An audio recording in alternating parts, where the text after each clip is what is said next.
Les intermédiaires ou les contribuables ayant participé à la mise en œuvre d'un dispositif transfrontière à caractère potentiellement agressif doivent déclarer ce dispositif à l'administration fiscale. Présentation de cette obligation déclarative sous forme de questions-réponses.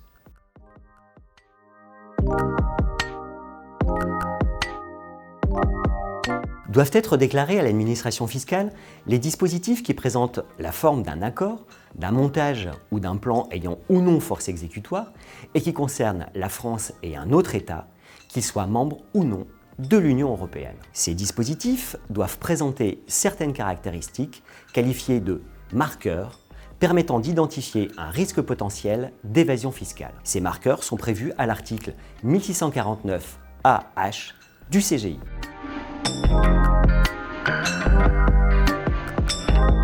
Ce sont les intermédiaires ou, le cas échéant, les contribuables ayant participé à la mise en œuvre de certains dispositifs transfrontières qui sont astreints à une obligation déclarative vis-à-vis de l'administration fiscale. Deux catégories d'intermédiaires sont visées.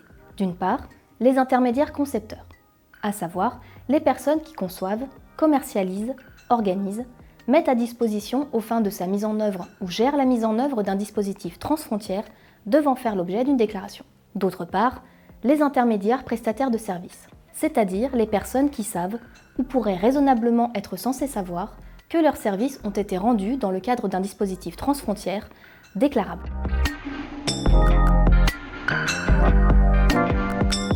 La déclaration doit notamment comporter l'identification des intermédiaires et des contribuables concernés, ainsi que des entreprises associées à ces derniers. Elle comprend également des informations détaillées sur les marqueurs, un résumé du contenu du dispositif, la date de la première étape de sa mise en œuvre, ainsi que sa valeur.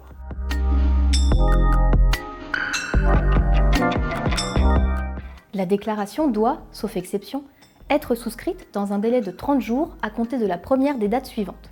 Lendemain du jour de la mise à disposition aux fins de mise en œuvre du dispositif concerné, lendemain du jour où le dispositif est prêt à être mis en œuvre, jour de réalisation de la première étape de la mise en œuvre.